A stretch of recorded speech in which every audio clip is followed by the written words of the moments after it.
Imagine a world that feels both familiar and completely alien. It is a warm, humid morning 66 million years ago. The air is thick and smells like salt and blooming flowers. Huge ferns as tall as houses sway in a gentle breeze, and the forests are so green they almost look glowing. There is no sound of cars or engines, only the deep hum of insects and the distant, rumbling calls of creatures we will never see alive. On this morning, the dinosaurs are the masters of the Earth. They have been here for over 100 million years.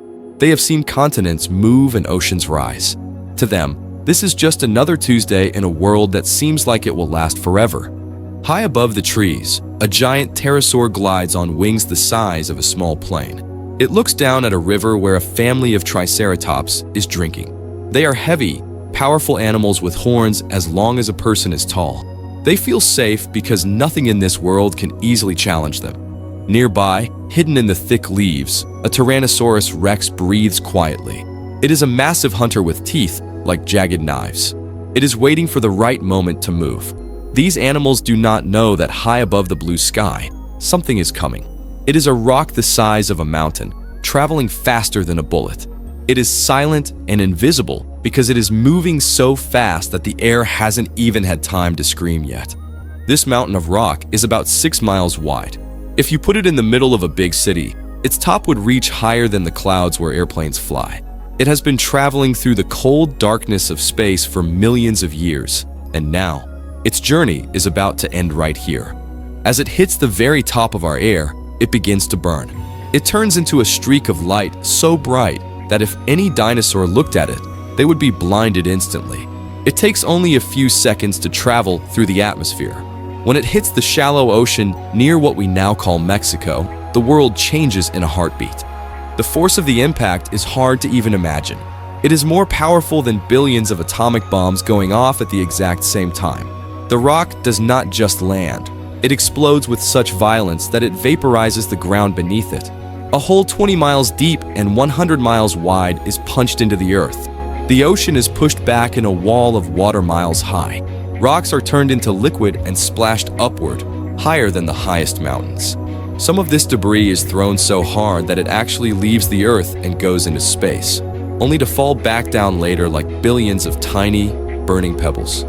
For the dinosaurs near the crash, it is over in a flash of light.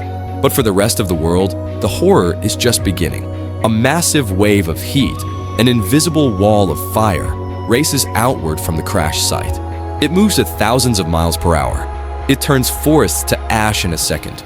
Dinosaurs hundreds of miles away are gone before they even hear the sound of the explosion. Then comes the sound, a roar so loud it can be heard across the entire planet, a sound that vibrates through the very bones of every living thing. As the burning pebbles fall back from space, the sky begins to glow a terrifying red. There are so many of these tiny hot rocks that they heat the air up like a giant oven. In many parts of the world, the forests spontaneously catch fire. The sky is filled with smoke and soot. Giant waves, bigger than any skyscraper, crash into the coastlines of every continent. The ground shakes so hard that volcanoes on the other side of the world might have started to leak fire. But the worst part is what happens next. The explosion threw up so much dust and sulfur that the sun simply disappears. A thick, brown cloud wraps around the whole Earth. The bright, sunny morning turns into a midnight that lasts for months, maybe even years. Without sunlight, the plants begin to die. The ferns wither, and the great forests turn brown and cold. The dinosaurs that survived the fire and the waves now find themselves in a world with no food. The big plant eaters, like the long-necked giants, are the first to go. They need hundreds of pounds of green leaves every day just to stay alive, and there is nothing left to eat. When the plant eaters die, the hunters like the T-Rex have nothing left to hunt. The temperature drops. The world that was once a warm paradise becomes a freezing wasteland. This is a dark, quiet time. The air is bitter and smells of chemicals. Most of the magnificent creatures that ruled the earth for millions of years slowly fade away. It is a lonely, cold end for the kings of the world. But in the shadows, under the dead leaves and inside small burrows in the ground, something else is moving. Tiny animals, no bigger than rats, are shivering but alive. These are our ancestors, the first mammals. They are small enough to hide, and they can eat almost anything, even the dead roots and insects found in the dirt. These tiny survivors watch as the age of the giants ends. They survive the fire, the darkness, and the cold. Eventually, after a long, long time, the dust begins to settle. The sun peeks through the gray clouds for the first time in years. The sky turns blue again. The world is empty and quiet, but the life that is left begins to grow. Without the dinosaurs to hunt them, these small mammals start to come out of their burrows.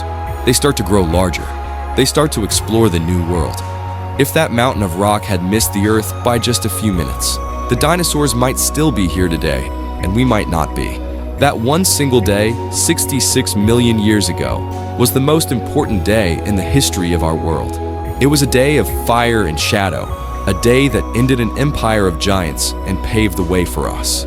When we look at the birds in the sky today, we are looking at the last tiny relatives of those great monsters, a living memory of the day the world changed forever. It is a reminder of how fragile life can be and how the entire story of a planet can be rewritten by a single rock falling from the stars.